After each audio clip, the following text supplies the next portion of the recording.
Hey, hello, how are you?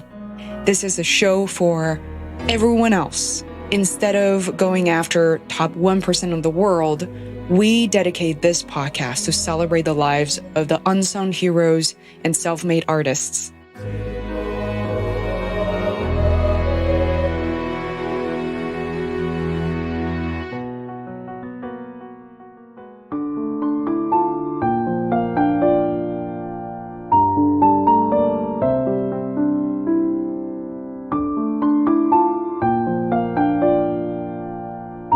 And early on as an entrepreneur, I think we undervalue our services all the time. What we quote in terms of our fee is much lower than we can possibly quote. So I wrestled with that in the beginning. And I think a lot of entrepreneurs do. What to charge, what's the value of my work, of my art? And I decided I would just play with it.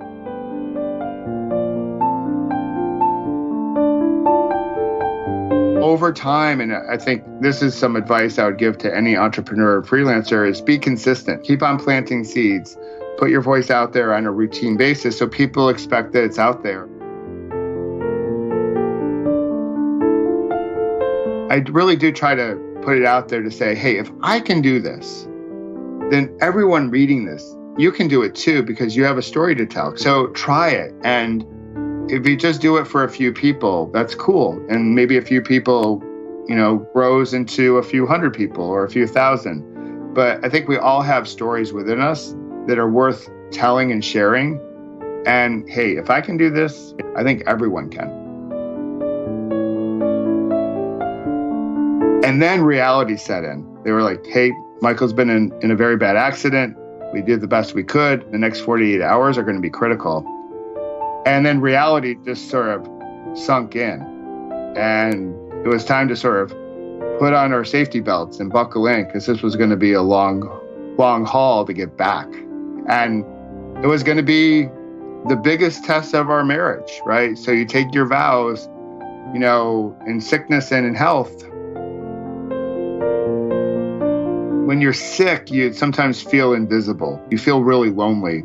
When everyone left the hospital, I just felt really isolated and alone. And those little things that people do for you when you need it the most makes you feel like you're not invisible, that you matter, that you're still connected to folks. And it makes it less scary and less fearful.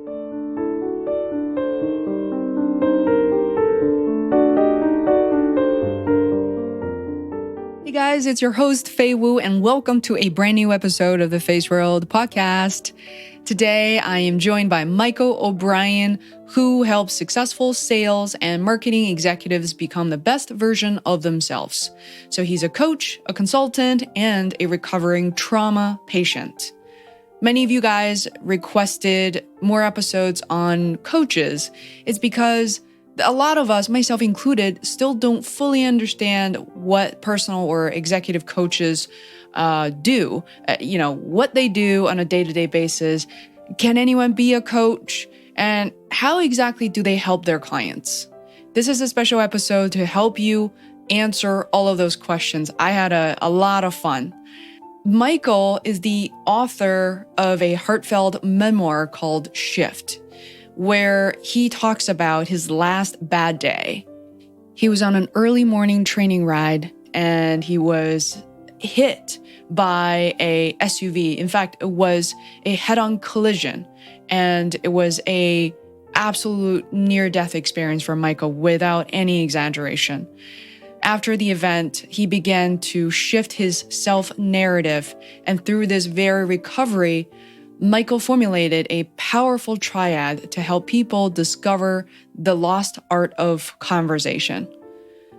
This episode is for people who are going through traumatic events and maybe a near-death experience or a very deep regret or the loss of a family member or friend.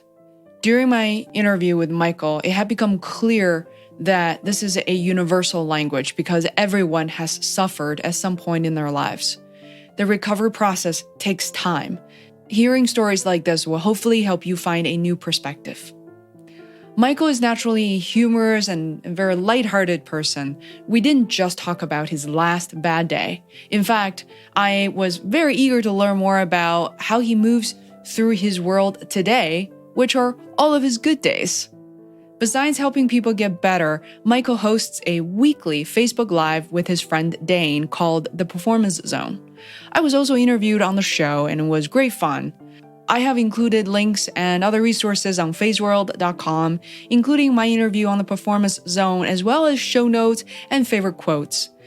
Last but not least, please consider signing up for the Feisworld newsletter. It is an infrequent letter curated by me and sent to all my listeners.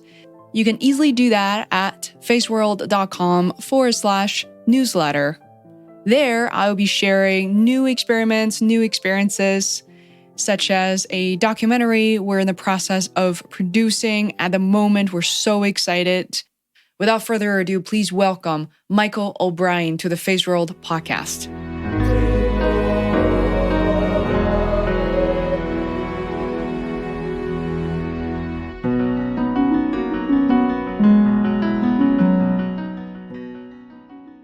As soon as I stepped into the entrepreneurial world, and for me, it's more freelancing, to be honest. There are a lot of topics I want to introduce my listeners to when it comes to your background, your transitions, or should we call shifts in the past, really 15 years at this point, or 16 years, right, since the accident. But before we talk about the accident, I want to hear a little more. I want to learn more about your business in your own words. What is your revenue model? What do you do for your clients? Yeah. So Peloton primarily is executive coaching. So that's the sort of the top of the pyramid. And I also do workshops for many of the executives I coach. And then sometimes I'll do some speaking engagements too that are more motivational and inspirational. But most of my business right now is good old-fashioned one-on-one executive coaching, folks that are normally at a director level, mainly on the commercial side, so sales and marketing, and higher, so director to CEO. And so that's become sort of my sweet spot. And just by, I guess, chance or the universe or what have you, most of my clients, or at least the majority of my clients, are female leaders. So I find that there's a great connection there. And that's not surprising. So if you ask my wife, she's like, well, I'm not surprised by that, because throughout my whole career, I've been an advocate for female leadership, and the best teams I had always had diversity that went well beyond just gender, but my best teams had a balance there.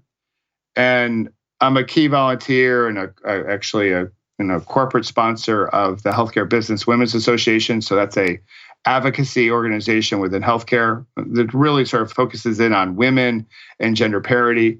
So that's sort of the makeup of my business right now. So the hope is that I can bring some of the messages from my book and just my corporate experience to a more junior or less tenured sales and marketing professional, so they can have a little bit more in terms of tools in their toolbox, so they can climb that corporate ladder if they desire to climb the corporate ladder. So, wow. Could you give me a sense of, or if I'm sure you remember some of the details from 2014 when you first started the coaching business, how did you gain or attract your initial clients? What was that process like? Well, yeah, so that was pretty cool. So I went through a real big flip on that. Some of my early clients were actually former direct reports of mine. So almost, it felt like a day, but it was definitely a little bit longer than that. So that people who used to get paid to listen to my direction then flipped it around and started paying me for my coaching. And I'm like, wow, this is pretty cool. Like, I like this. This is pretty awesome. So some of my very early clients actually came from my old team. And then my first big break, my first corporate assignment, my first corporate client actually came from my old world. So they knew I had made the transition, and she called me up really in October. So my first full day as the founder of Peloton was September 1st, 2014. She called me up in around mid-October and said, hey, I think I have a VP. It It was a boutique advertising agency based here in New Jersey that feeds into the pharmaceutical industry and bio. And that was the start of my corporate stuff. So early on, I had a mixture of like a couple corporate in addition to that one, and then a lot of self-paying people from my old company. Their coaching that they wanted was career transition. So they're like, you left. Yeah. Tell us how to leave. so so it became a little bit like LinkedIn, resume, interview skills, as opposed to some of the coaching I thought I was going to get into that I was doing on the corporate side. But yeah, I had a whole bunch of people from my old company say, I need to leave. You left, the company's changed. Can you help me find a new job? Which was, really flattering. And that was pretty nice to feel. Yeah, that feels definitely reaffirming too of you being a really good manager, which I did read in your book, when your company had to lay off a ton of people, how you struggle to have that conversation. There were families and friends and you're at their weddings, that feeling, it's just so horrendous, to be honest. And so I want to know, how did you approach people? I mean, first of all, they approach you first, but how do you go about charging them and then really turn that into a business? I mean, some of these people seem to be younger, more junior than you were at the time. Yeah. So when I first started out, to be honest, I was a little surprised they called me so quickly. So I hadn't really framed in my mind what I would be charging. And I'm like, well, this sounds like a good number. And early on as an entrepreneur, I think we undervalue our services all the time. And so then what we quote in terms of our fee is much lower than we can possibly quote, because now the product becomes us, right? And so back in my corporate days, I sold products, I sold pharmaceuticals, but it wasn't me, right? So the price was for the product, not me selling it or leading the sales force. Now the product is me. And so now you can get into that lizard brain, as Seth Godin, which we share that common bond. We can really start overthinking it. So early on, I was like, well, how about this, right? And I was a little bit, gingerly sort of approaching it. Even my first corporate assignment, I had the proposal done. It was about 10 o'clock at night. I was ready to hit send. And I looked at the proposal and I'm like, it's too much money. It's too much money. They're going to say no. What are they going to do? They're going to say no. And it took me like a half an hour of back sweats before I actually said, I'm just going to hit send. I went out into the internet. The next morning, I ran to my computer. I wanted to see, all right, did they respond yet? They didn't respond. It was 6:30 in the morning. Let's be, come on, right? They eventually responded a few hours later, and they were like, sounds great. And then at that very moment in time, I was like, I should have quoted them a higher price. Mm-hmm. So I wrestled with that in the beginning. And I think a lot of entrepreneurs do, what to charge, what's the value of my work, of my art. And I decided I would just play with it and try to find that sweet spot. I had a good idea how much executive coaches cost because in my corporate days, I hired a lot of corporate executive coaches. So I had at least that benchmark, but still, when it becomes it becomes a lot more difficult. Yeah. So how long did it, a lot of people struggle with it for a long time, extended period of time. How long did it take for you to find that sweet spot and to find that a package and price range for yourself? Well, it took, I would say, a good 4 months. I would say that September, October, November, December time period. And then I flipped the calendar into like my first full year from a calendar perspective, which was 2015. And I set the intention, like, I'm not going to have this like gremlin inner critic stuff about my pricing, that I know I'm a good coach. I'm an excellent coach and I'm providing value. So the clients I had early on also helped validate that. And then I decided as I gain more experience and I gain more credentials, then over time I'll raise my prices, but I'll keep my prices grandfathered for my early clients. And that's been sort of my approach ever since. But I decided, stake in the ground, I'm not going to get all like fussed up and worried and anxious about my pricing because I knew I had something to offer.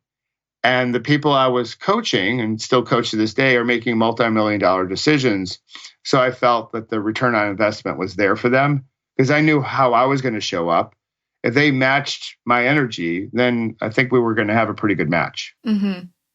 Yeah, I mean, the next question is probably a little bit tricky, and it's something everybody, I guess, struggles with. But how should one go about pricing him or herself, with a value proposition and such, But people ask me about that all the time. And to be honest, it took me several iterations of my hourly rate to the client, and I'm still on hourly rate for extended projects. So help us out there.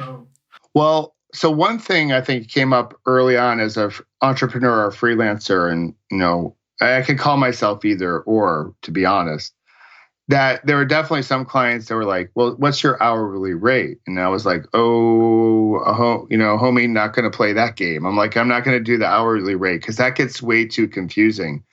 So I saw that signal pretty early on, and I decided to make a shift there to say, I'm going to actually speak to people in packages. And I first started off offering like 3, 6, and 12-month packages.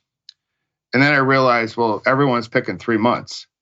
And so I was like, why am I offering 6 and 12? Or why not just offer 6 and 12, right? So, because my anchor point was 3 months, and everyone was like, well, I'll start off small and then I can always elevate or extend. So I learned that through doing, as we often do, right? And I decided, well, I offer 6 months. That's how we start. And then if you want to go 12 months, we can do that. I started benchmarking my services against other people. I also hired a good coach. I hired a coach that was going to sit down and be really transparent. She had about 5 or 6 years of experience. She came from Wall Street.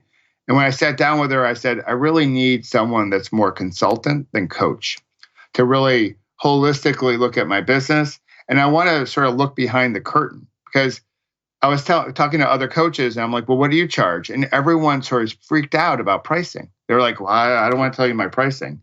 And I'm like, okay, well, because I think it gets into the story we tell ourselves about our value. And we can really judge someone else's prices. Like, well, you charge so little. You charge so much. And who are you to charge that much? Why don't you have confidence to charge more, right? It's that whole inner critic story that I think gets to a lot of entrepreneurs. So I looked for a coach that would tell me like, okay, here's the landscape. Here's what a good corporate rate is. I started talking to my HR professional friends in my network in LinkedIn. And I was like, how much are you charging or paying for executive coaching? So then I had some good market research data. And then I put myself against that. And then I decided, okay, what kind of coach do I want to be? And I decided I was going to be all in, concierge level, like all in partnership. And it wasn't going to be a contract or a statement of work just for scheduled time to talk. Like I became like your biggest cheerleader, your accountability partner, your strategist. Like in between sessions, I'll text you. I'm thinking about you. Like I'm all in. And I wanted to go above and beyond. And with above and beyond, I could sort of outperform the SOW, but I also felt I could charge a premium relative to some of the other coaches that I was benchmarking against. So some of it was science, and some of it was art, and some of it was gut. Yeah, I love that. With you being so hands-on, and by the way, I am incredibly hands-on with my clients, and I feel like almost in a way we're able to do that because your kids are now teenagers, and I don't yet have children, and I can't imagine watching people with young kids trying to be so hands-on on somebody else's business. But may I ask, well, since you're so hands-on, people texting you or calling you over the weekend and nights and weekends, that means you probably could only take on fewer clients, right? So you do need a higher price tag for that. Yeah. So one of the exercises I did with the coach I hired as we started my first full year was, hey, there's 168 hours in the week. What kind of income do you want to make revenue-wise for your company? And let's sort of reverse engineer it. Like how many hours are going to work? And then you start doing the math, right? So then you're like, well, if you want to make that type of revenue for your company, because it's not about the money, it's about what the money provides you, right? safety, security, providing for family, all that jazz, that yes, you have to get really honest with the math. If you're going to go all in as a coach, it's just not that time, that 1 hour I spend with the client. Like I'm doing prep beforehand, I'm doing prep after, I'm thinking about them and looking for articles and other resources. So all that counts. Plus, you want to sleep and you might want to get a workout in and you want to eat. Yeah. So yeah, I tend to take on fewer clients than some other coaches, but I can go much deeper. And people know, like, if they text me, they have something on their mind, they'll get a response back pretty quickly from me.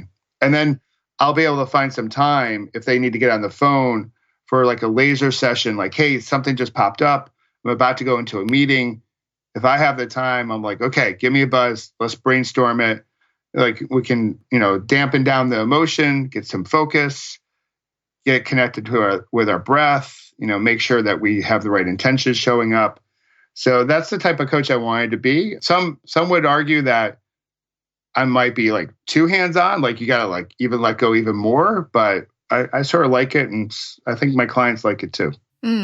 Yeah. I think we need to give ourselves a break to really appreciate what suits us, because I think every coach is a different style and freelancer will work very differently.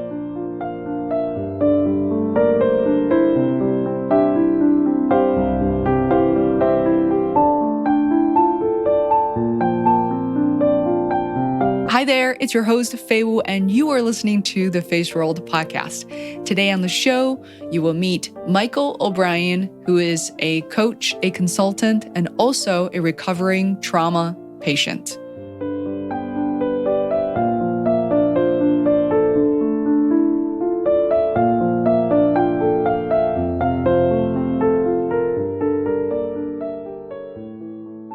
I remember just in my past 2 years, the first year I was so proud of myself being able to go swimming, this and that.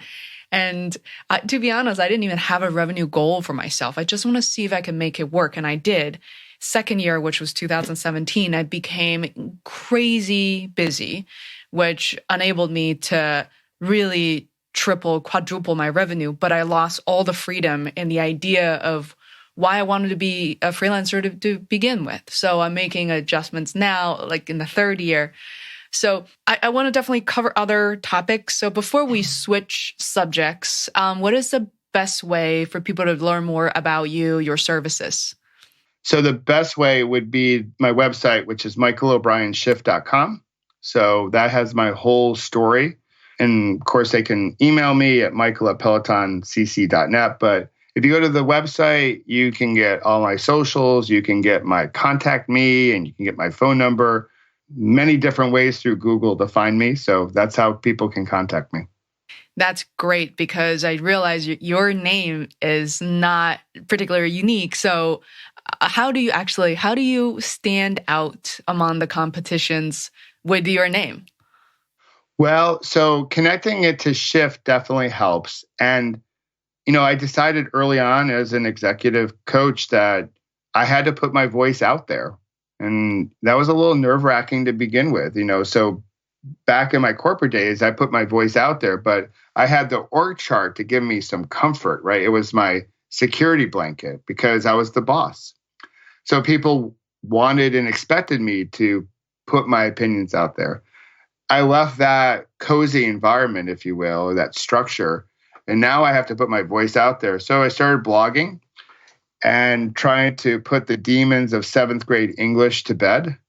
And over time, and I think this is some advice I would give to any entrepreneur or freelancer, is be consistent. Like keep on planting seeds, put your voice out there on a routine basis so people expect that it's out there. And then I think over time, that certainly helped with like search engine optimization, and connecting it back to my company, Peloton Coaching, and through LinkedIn. My company name, Peloton Coaching, sometimes gets confused with Peloton Cycles, those exercise bikes that we see advertised on TV. And they have a much bigger advertising budget, so I thank them for putting the word Peloton into the public domain. I think it started off like trying to put my voice out there in a variety of different ways to have it stick in terms of Google so people can find me. So if people Googled Michael O'Brien, executive coach, most likely my website will pop up. That's great. You mentioned blogging and sort of getting your voice out there consistently. What is your routine and how often, what is the frequency of your blog? Yeah, so it's changed over time. So in the beginning, I was going to put out a long form blog, I'd say 600 to 800 words every other week. And then in 2016, I did it once a week, so every Monday. No, sorry, 2015, it was once a week. In 2016, I was doing it Mondays and Thursdays, kept that going. And so it's every Monday and Thursday. This year, I've mixed it up a little bit again. So Monday is still the same type of post. It's pithy. I try to keep it to a 2-minute read as Medium judges it. On Thursday, I'm trying to put more video into the world. It seems like that's the trend and people can connect with me and see my face and see my goofballiness and all that jazz. So every Thursday, I try to make the blog a vlog and put out video. So I have one that I'll post tomorrow. So I call them my shift tips because I do believe like little shifts, like little micro steps can actually, as cliche as this sounds, lead to our macro leaps. So I try to do a little thing twice a week, every week. And last year I put out 102 posts. I took Christmas and Thanksgiving off. Wow. So one post every 3 days. Yes. Yeah. So there are definitely some days where it's like, it's Monday again. It's like, it's Thursday again. But what I do at the beginning of the year is I brainstorm all these different topics. I have, standard topics that I'd like to write about that are all categorized on my website. And I definitely took a page from Seth. Seth puts out his blog every day. I don't know how he does it. I'm totally amazed by it. And I was like, well, I'm going to try to do that and really force myself into that practice. And now it's no longer a force. I actually love to do it. Some are really great. Some are less than great. But I figure I'm going to put everything out there almost too as a role model to say not every piece of art that you produce is the Mona Lisa. It's not loved by everyone, but that's the whole part of art and putting out your voice, that sometimes you really hit the target and sometimes you don't. And you know what? The next post, I can do a little bit better. I love that idea. I mentioned this several times on this podcast that by the time I was almost 30 years old, I realized how much I have forgotten how much I enjoyed writing and reading for my whole life. And at that point, nearly 10 years into my career, the only thing I've ever written was email. And that was really sad. So just not even the content, the structure, the grammar, and the content of it, and the purpose of emails, and so snarky, snippy people get just even reading emails. And that becomes our entire existence, was going to work and be faced with 300 emails. Yeah, I would. Yeah, so I would get, not 300, but definitely like 150 to 200. And some days I would just lose count. But that was my writing. Like, that's almost like they should teach this in like, again, 7th grade English, just how to write an email, because that's what, or now a text. But I really wanted to like stretch myself, like when I entered this new phase of my life. And for me, the most fun with it is actually the storytelling and like the little connection. So what I try to do with mine is tell personal stories, like real stuff that's happened, and try to be clever. Now my readers will debate how clever I am, but start with a little story in the beginning, and the reader's trying to figure out, well, where's Michael going to go with this? And then I get to the heart of the lesson, the leadership lesson. And then at the end, I try to tie it back into the little clever way I opened it.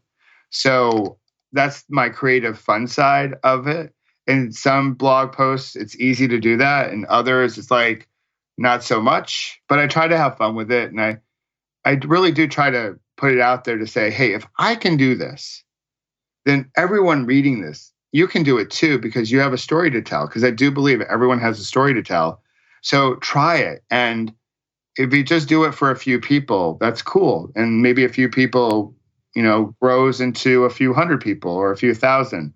But I think we all have stories within us that are worth telling and sharing. And that's one of the reasons why I write it is like, hey, if I can do this, guys and gals, I think everyone can. That is really true. And that's sort of the missing ingredients in a way that's counterintuitive because, yes, on one hand, you do hear that a lot of blogs don't get a ton of traffic. And to be quite honest, Feisworld podcast, since its launch 3.5 years ago, we're certainly not surfacing anywhere near top 50 or this is no household name whatsoever. And I look at my own traffic. I think there's a lot of improvements that, I would love to increase my own web traffic. But at the same time, it's just astonishing how many people know about the podcast, including my college advisor, who I saw for the first time in 10 years at the swimming pool I go to. And she ran up to me and tell me details, specifics from, 2 episodes. And same thing, I practiced Taekwondo in Peabody, Massachusetts. I know you sort of know the area, it's the North Shore area. And I saw this very quiet, he's a parent, very quiet, kind of nervous. The kids running around. I try to introduce myself. Welcome to the school. He was just a yellow belt. And he looked at me and said, "Oh, you're Faye. Oh, you have a podcast, right?" And I was thinking, this is the most wow, that's so cool, random thing. And I have these, also grandparents in their early 70s at the school who barely knew how to operate Facebook, have listened to my podcast and tell me which episodes they loved the most. In this case was Chris Voss, who's the FBI agent, and why he liked it. It was just the personal connection. And I know for a fact that perhaps some of my colleagues were super supportive. And I know they listen to it religiously. But they're also, I'm sure, because I come from the marketing and advertising world, people were laughing their butt off thinking, what a stupid idea. Nobody's going to be interested in what you have to say, right? So I almost bought into that. Just thinking maybe, is it really worth it? But it's incredible. You and I both know this, so I would love to just emphasize that message and get that's across. What I love about your podcast, Faye, is it was the courage to do it in the first place, and you make it about like the untold stories out there, that there's so many. But I love how the art, like for your podcast, my blog, it's messy, right? It's not perfect and it's not top of the charts. And I think you and I share a philosophy, like if we reach just one person with each blog post or each episode, then that's one person that we've reached. And that might make a small shift in their life. And I don't hear back from everybody that opens my blog, but I do hear back, each week from some people. Now, some people unsubscribe too, right? Which is totally cool. Like if they don't like it, it's not for them, right? And that's totally cool. But if I can reach some people and they're like, hey, you gave me something to think about, because if people get done with your podcast and if people get done with my blog and they just spend a minute or two just thinking about, hey, how did that touch me? How do I want to look at the world a little bit differently? How do I want to set my intentions today? Then boom, we're in business, and the blog worked. So yeah. Absolutely.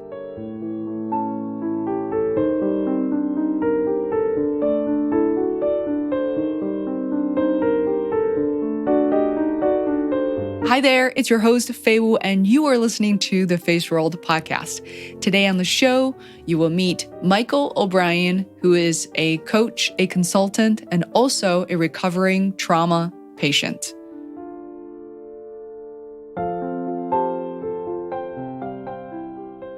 So it took us a while to get to your book, and I love the chapters about how your wife found out with a 7-month-old daughter, found out that day and have to travel for a very long distance to find you at the hospital and not be able to find you there because you didn't carry an ID. That was probably the worst day in her life, but I enjoy reading it so much because I know you're okay now, but yes. Just felt like the deepest desperation of like, how do people function for one, and how do you go about writing it? And it's just, there's so much complexity in that storytelling. So I would love to open it up to you and for you to kind of share that story of, sort of what happened that day.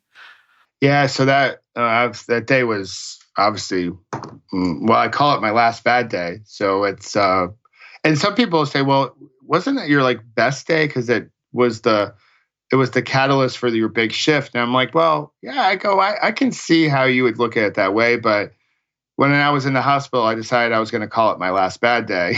So on that day, from multiple angles, because the book, since you've read it, it's about different perspectives, because I've interviewed different people to share their perspectives and sort of woven into the story, including my wife. So when I was there waiting for the medevac to come, I was really thinking that this isn't happening. I really thought like bad things happen to other people. At that point in my life, nothing had really traumatic ever happened within our family. We didn't have any cancer diagnosis or other type of illness. And so I was the type of guy that's like, hey, my thoughts and prayers go out to you. I'll be there. But I just thought bad things happened to other people. So when I was waiting for the medevac after, the EMTs were remarkable and really saving my life after the SUV hit me. But as I thought through it, I was like, well, life's going to be different. I made a commitment that life is going to be different if I survive. And I knew that was in question. So off to the airport I went. The helicopter finally came, and I tried to talk them out of taking me in a helicopter because I was scared of flying and the whole thing like that. And I knew I was very badly hurt, and the question of living and dying was a real one. It wasn't a hyperbolic question. It was like, I could just feel it. And the EMT said nothing, but I could just feel like, whatever you do, Michael, do not fall asleep. You read that in the book. Like, I was determined not to fall asleep because I was deathly worried that if I fell asleep, I would never wake up again. So I'm getting medevac to the hospital. At the same time, my company is trying to call my wife, and it took them like 3 phone calls to convince her to fly out because she was busy with Elle, 3.5 years old, and Grady, 7 months old. And she's like, I got a life going on here. Like, and at the time, the severity of my injuries weren't known, or at least they did not tell her. So she heard, well, he might have broken a couple legs. Well, because you only have a couple anyway, but, and she's like, well, that seems relatively minor. Can you fix them up and just ship them back home? Right? Because I got things going on here. And they finally someone called from my company that got her attention, and she flew out. Well, the company was really great through this whole situation. And they flew her out first class. And in first class, you get a cookie, right? You get some fresh cookies back in the day. Yeah, so she decided to wrap them up because by the time she got to the hospital, at least this is what she's thinking, Michael will be in recovery and he might like a nice cookie. And she got to the hospital, long story short, and I was still in the trauma center, right? Still in the operating room. And that's when she sort of took control. She was like, hey, I want to talk to whoever comes out of that room next to find out what the heck is happening with my husband. And then reality set in. They were like, hey, Michael's been in a very bad accident. We did the best we could. The next 48 hours are going to be critical. And then she left and went back to the hotel room. I mean, this is a long day for her, obviously a long day for me, long day for everyone. And then reality just sort of sunk in. And it was time to sort of put on our safety belts and buckle in because this was going to be a long haul to get back. And it was going to be the biggest test of our marriage, right? So you take your vows, in sickness and in health. All we had was health. And now we have the biggest test. And, I'm happy to say we passed it with flying colors, and we've been married come up this May, 24 years. But wow. That was a big test for any couple, right? That they go through something like that, you really get real with the bond that you've created. Yeah, and there's so much to be said about that. And then you certainly credit your wife in a way that I think through your words that came through so clearly in a very gentle way. That wasn't like in your face, but there's no any dramatic moment, which is really the small things. Like you said, actually earlier, you said all the micro changes or in this micro expressions and acts that really represents at a macro level. Yeah, So, those acts of kindness, for I think a message that hopefully I can relate to the audience is that when you have a life partner, those little things matter. But even if it's just a friend, those little acts that you think, well, that's so little, like why bother?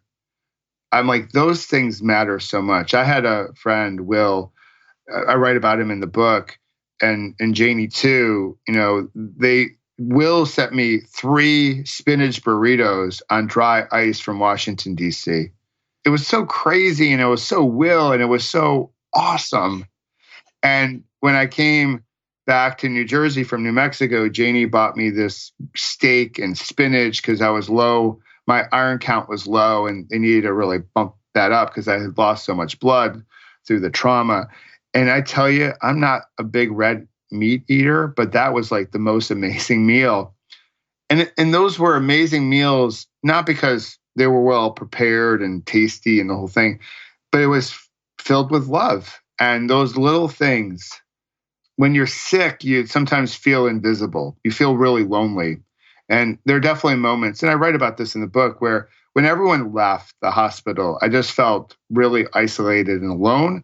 And those little things that people do for you when you need it the most makes you feel like you're not invisible, that you matter, that you're still connected to folks. And it makes it less scary and less fearful. wow, that's really powerful. And I know it's vulnerable for you to say that too, having gone through that. And yeah, it's like, as I share it with you, it still like percolates in my body. It's just, Shift was, I wrote it, obviously for a variety of different reasons. I wrote it for my daughters who didn't know pre-accident dad. And I wrote it, sort of for my wife, because I wanted people to read about how like freaking awesome she is. And because she's freaking awesome. And she, in that moment, she was like MVP times 1,000, right? And I credit, her a great deal for helping me get to this point, and also she was right there when I decided, hey, honey, I want to leave corporate America and start my own business and let go of the, every other week paychecks that look pretty good and the benefits you get, and like, let's do this. And she was like, okay, I'm going to bet on you, and I'm going to bet on her. And I think that's what makes a good relationship. I think the accident, as really traumatic as it was, really strengthened your relationship with your wife. And I think, like you said, it's not just romantic relationships, but also friendships. Once you've gone through something together, you're sort of in it for life. Like the friends who call me up to say, my husband is dying, I need someone to be here with me, or I'm also going through this medical treatment. Even though there's nothing, she was freaking out. And I drove in an hour and a half to a hospital I had never been to, just to literally sit there with her for 4 hours. And she was so incredibly touched by that. But to me, it wasn't really that big of a deal. I really appreciate you sharing, pouring her heart out for this part.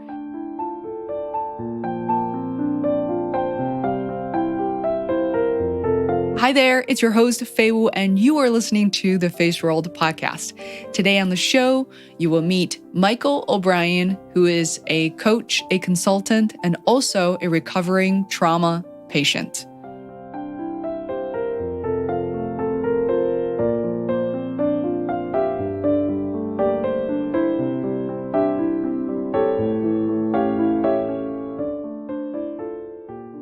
Did you self-publish that book?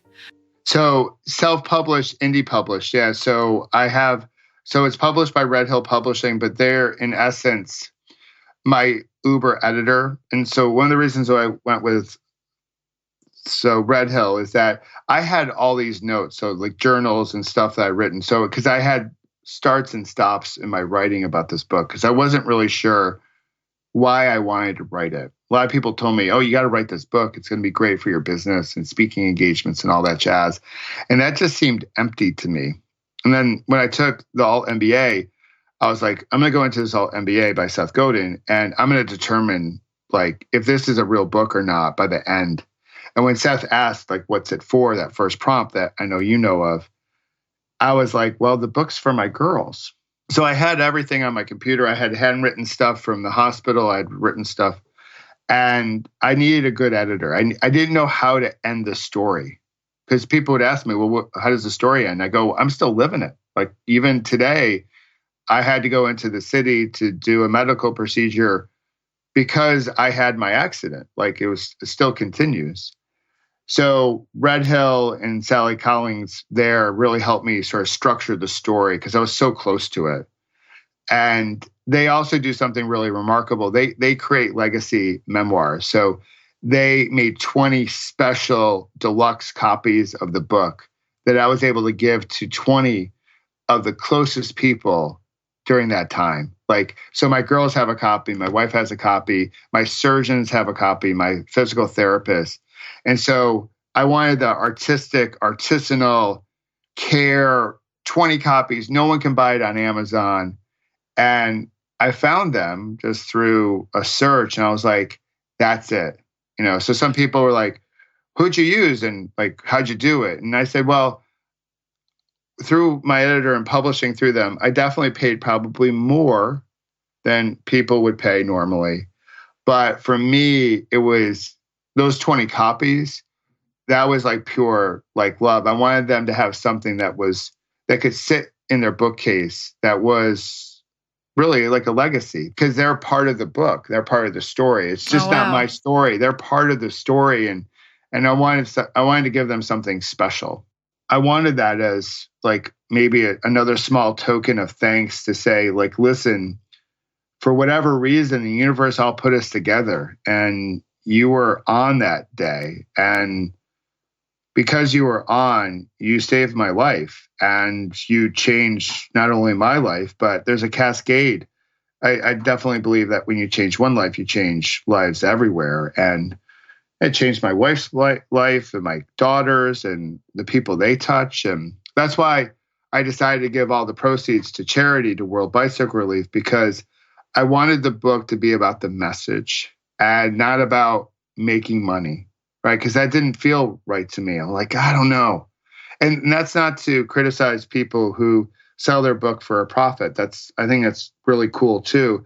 But for me, I wanted to spread the message that, when we show up with the right mindset, with the right intentions, and we consistently keep pedaling, we can get closer to that best version of who we can be and be human beings and connect with each other and love each other. And I figured, why not give the money away? And giving the money away gives me a lot of freedom with the book, right? So I don't have to answer to like Penguin Books or Random House. I can do a lot of cool things with the book because it's just about the message of the book and not about every book has to make me X amount of dollars. That is so true. That's why I love having normal human conversations on the show. I don't worry about call to actions or structuring the show exactly the same way. I mean, there are people who can record literally 10 episodes a day. I can never do that with the way I approach my podcasting routine. I don't ever ask the same set of questions to different people. To me, that completely defeats the purpose.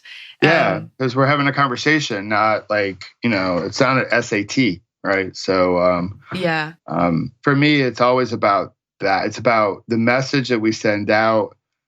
And I have faith that what I put out there will come back to me. And it might not come back to me in money. It could come back to me in a lot of different ways. But I do believe that will come back. And, so I'm at peace with that. I think one of the lessons I learned from a guest of mine, Barry Alexander, he's a consultant to musicians and they run a competition in New York. One thing he said that resonated with me all these years is he said most musicians and artists too believe they're only as good as other people say they are. And I realize that's so true with our own lives. If somebody, if the sales or marketing executives you respect very much tell you, why are you giving money away? Or sometimes I often hear, you're podcasting. Do you make money? How do you make money? If you're not making money, what's the point of it? But it's really true that my business is the foundation. My podcast has become the foundation of my business, and people are coming to me without any sales pitch to want to work with me. How do you measure that? And I think just the way that you're describing giving away the book and talking about your own lives and your family's life, that is the best version of you. It doesn't matter what other people say. You've become that. You don't need any validation for that moment. So I got to ask you, though, you said you wrote the book for your daughters, and there were 7 months and the book came later. Now they're teenagers. They can easily read the book. What are some of the feedback you've gotten from them? Or are they being teenagers? They want to tell you. Well, so it was interesting. They both took different approaches. So my oldest, as I was finishing chapters, she wanted to read it as I went. And my youngest wanted to read it when it was all said and done. Oh, how different. And as I mentioned, like I wrote it for them. And I really, in all honesty, I was like, if they get the book and they love the book and they could take away some life lessons, then every other copy I sell beyond that would be whipped cream and cherry. And, I can't probably describe the emotions I felt like when they came to me and they told me how much they loved it.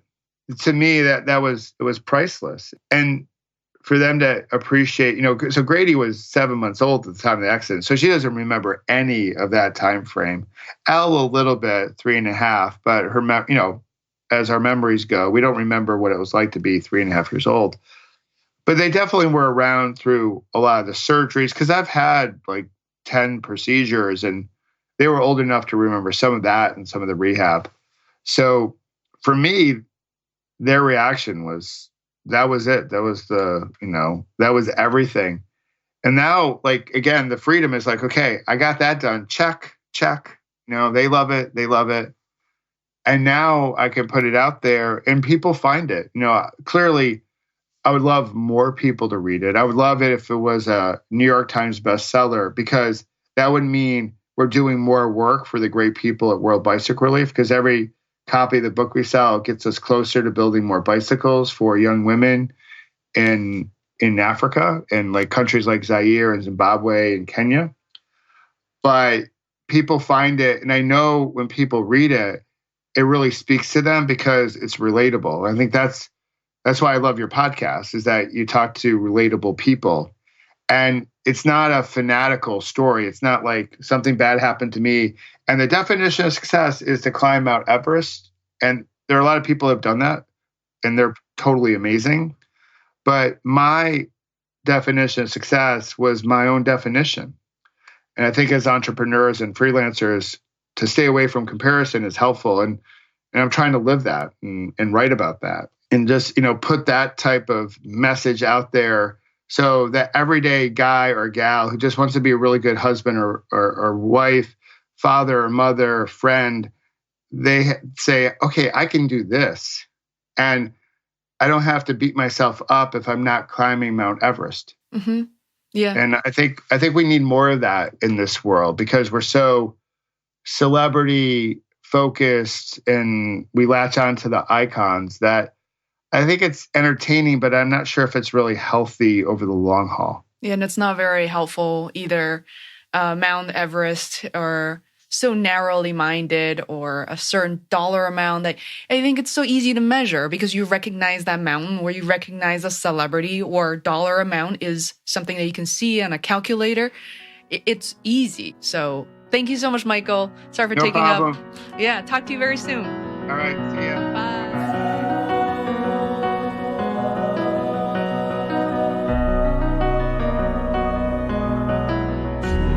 Hi there, it's me again. I want to thank you very much for listening to this episode, and I hope you were able to learn a few things. If you enjoyed what you heard, it would be hugely helpful if you could subscribe to the Feisworld podcast. It literally takes seconds. If you're on your mobile phone, just search for Feisworld Podcast in the podcast app on iPhone or an Android app such as Podcast Addict, and click subscribe. All new episodes will be delivered to you automatically. Thanks so much for your support.